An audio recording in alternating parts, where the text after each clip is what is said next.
لەبارەی بابەتەوە گفتوگۆ دەکەم دکتۆر ئایاد جۆدە چاودێری سیاسی لە غەزەوە ڕاستەوخۆ میوانی کوردستان 24 دکتۆر ئایادەم کاتت باش زۆر سپاس کە میوانی ئەمەیت دکتۆر ئامانجی ئەم هێرشانەی و ئەم ئۆپەراسیۆنانەی ئیسرائیل چییە بۆ سەرکەرتی جنین هەندێک باز لەوە دەکەن کە ئەمە درێژکراوەی ئۆپەراسیۆنی شەپۆلشکێنە کە ساڵی 2022 ئیسرائیل دەستی پێکرد بۆ سەرکەرتی جنین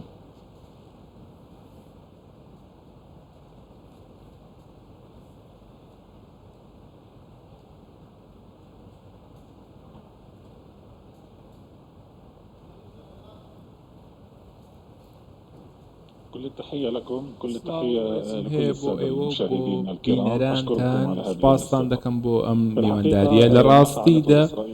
ئەوەی ئیسرائیل دەیکات ئەمڕۆ لە جنین ئەمە بەشێکە لەو شانۆگەریەی کە کوشتارگەیەکی زۆر دەکرێت لەو ناوچانەدا بەما شێوە لە کەرتی ڕۆژاواش هەمان شێوە ئەمە خۆتان نزانن بنیامین نەتەنیاهۆ لەم حکوومەتە تاوانبارەدا بەردەوامە کە ئەمانە گروپێکی بچووکن وەکو ئاماژەمان پێداکە هەموو شتێک دەکەن و هیچ لایەنێکیش ناتوانێت ڕێگریان لێ بکات بۆیە ئەوانەی کە خۆپیشاندان دەکەن لە تەلەڤیڤ داوا دەکەن بە هەمان شێوە بنیامین نەتەنیاهۆ دەڵێت ئەم خۆپیشاندانە خزمەتی ئەمنیەتی ئیسرائیل ناکات و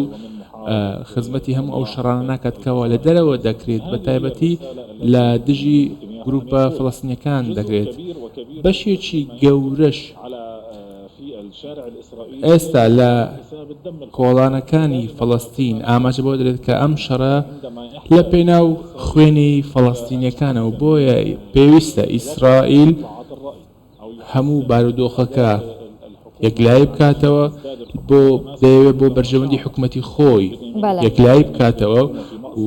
دەیەوێت بنیامین نەتەنیاهۆ شوێنی خۆی پتەوە بکات لە ڕێگەی ئەم جۆرە ئۆپەراسیۆنانە و پێویستە بە زووترین کات ئەم ئۆپەراسیۆنانە بوەستێت کە لەسەر حسابی خوێنی فەڵەستینیەکانە ئەوەی لە جنین ڕووداد بێگومان هەر بەشێکە لەو قەیرانەی کە سوپای ئیسرائیل ڕوبەڕووی بووەتەوە و بە هەمان شێوە لە چەند هەفتێکدا هەمان کێشیان هەبوو ئێستا دەزانن سوپای ئیسرائیل هێرشی کردوتە سەر ناوچەی جنین و ئەمە یەکەم جار نییە و خۆتان دەزانن لە 11-12 ساڵی ڕابردووە بە هەمان شێوە بەردەوامە لە ڕێگەی فڕۆکەکانەوە ناوچەکان بردومان دەکرێن لە دژی عەزەت و کەرامەتی فەڵەستینیەکان بۆیە ئێستا بنیامین نەتەنیاهۆ دەیەوێت سوپای خۆی لەم ناوچانەدا بچەسپێنێت و هەروەها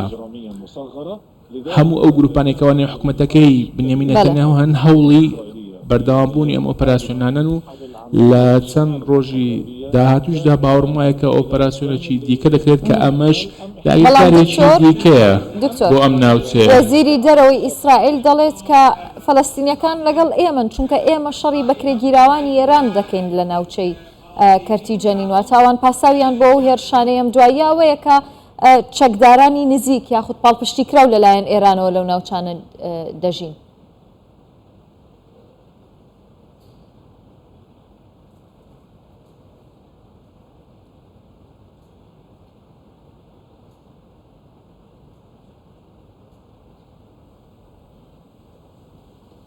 الشق الأول من السؤال بعد بەشی یەکەمی پرسیارەکە دووبارە بکەیتەوە زۆر باشە ینی وەزیری دەرەوەی ئیسرائیل دەڵێت کە ئێمە بۆیە هێرش دەکەینە سەر ناوچەی کەرتی جەنین لەبەرەوەی چەکدارانی پاڵپشتی کراوی ئێران لەوێن ئەمە تا چەند ڕاستە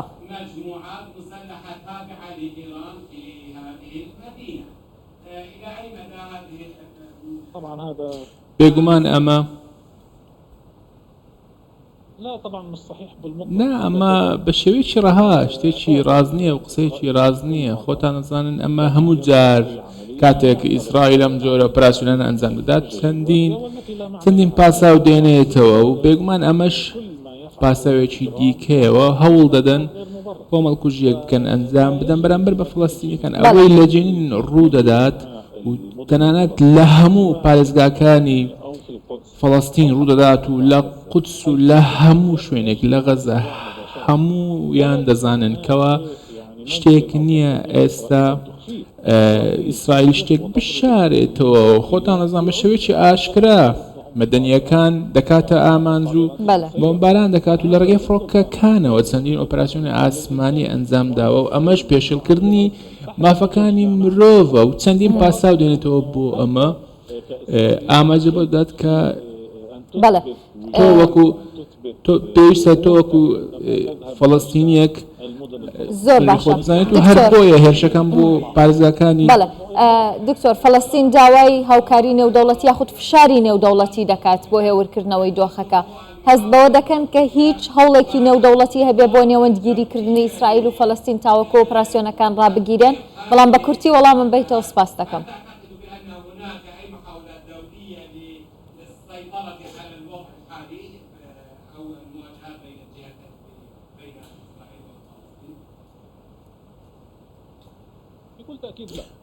بێگومان نەخێر چونکە شتێکی ڕوون هەیە ئەو تەرەفەی کەوا هێرشی کراوەتە سەر لایانی فەڵەستینیە و ڕوبڕووی گەلی فەڵەستین کراتوە تەنانەت ئەوەی لە خاچی خۆیان ڕوبڕووی هێرش بوونەتەوە و لە بەرامبەردا سوپایەکی گەورە هەیە کە چەندین چەکی جیاوازی هەیە و ناوە ناوە هێرش دەکات و خاچی ئەم وڵاتە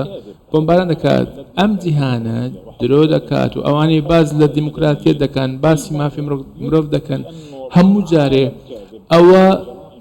دەسەلمێنن کە جیهان درۆزنە خۆتان دەزان ئێستا ئیسرائیل لایەن ئەمریکا و تەنانەت نێوەندی نێودەوڵەتیەوە پشتگیری دەکرێت بۆیە ناکرێت باز لە مافی مرۆڤ بکرێت و باز لە یاساکان بکرێت تۆ ناتوانیت ئەم ڕاستیە بەلاوە بنێت تەنانەت ڕۆژانە منداڵی ئەو گەلە دەکوژن و تەنانەت ناکرێت هیچ ڕێکخراوێکی یاسایی نەهاتوون ئەم هێرشانە ئیسرائیل ئیدانە بکەن لە بەردەم تەلەڤیزیۆنەکاندا بە شێوەیەکی ڕاستە و خۆ. زۆر سپاس دکتۆر ئایاد جۆدە چاودێری سیاسی لە کەرتی غەزە و میوانی ئەمە بووی زۆر سپاس دەکەم.